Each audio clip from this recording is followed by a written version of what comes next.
एकटा होली गीत गाबै छी। रंग घोरू न कन्हैया खेलब होली। रंग घोरू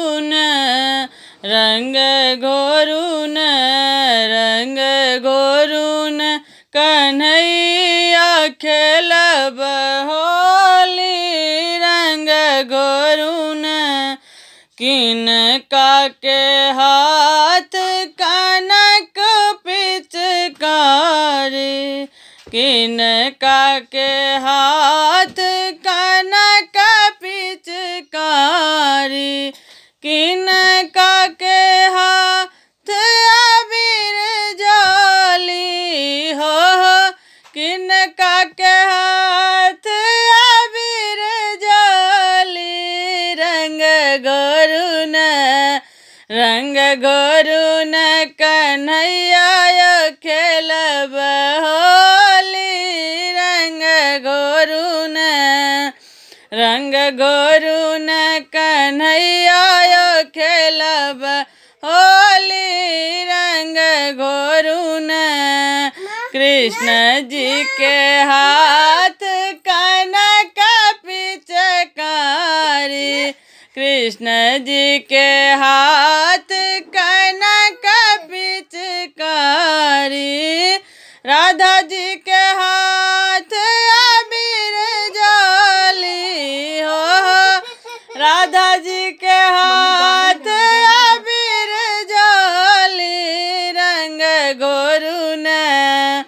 रंग घोरू न कन्हैया खेलब होली। रंग घोरू न किनकर भीजय पियर पीताम्बर, किनकर भीजय पियर पीताम्बर, किनकर भीजय कुसुम सरिया हो, किनकर भीजय कुसुम सरिया।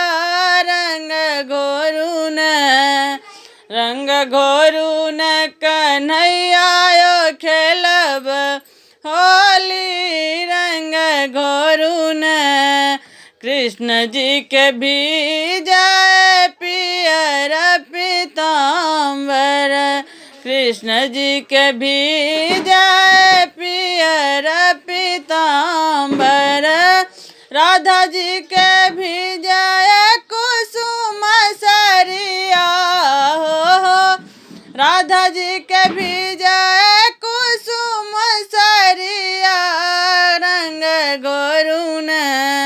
रंग घोरू न कन्हैया खेलब होली। रंग घोरू न किनकर भोजन पूरी रे जिलेबी, किनकर भोजन पूरी रे जिलेबी, किनकर भोजन मक्खन मिश्री हो, किनकर भोजन मक्खन मिश्री।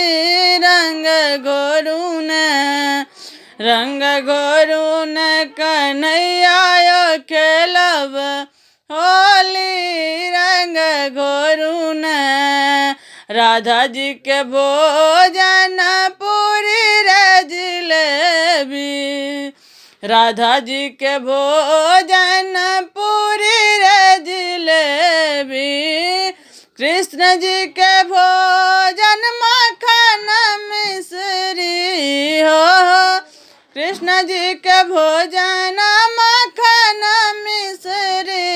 रंग घोरू न कन्हैया खेलब होली। रंग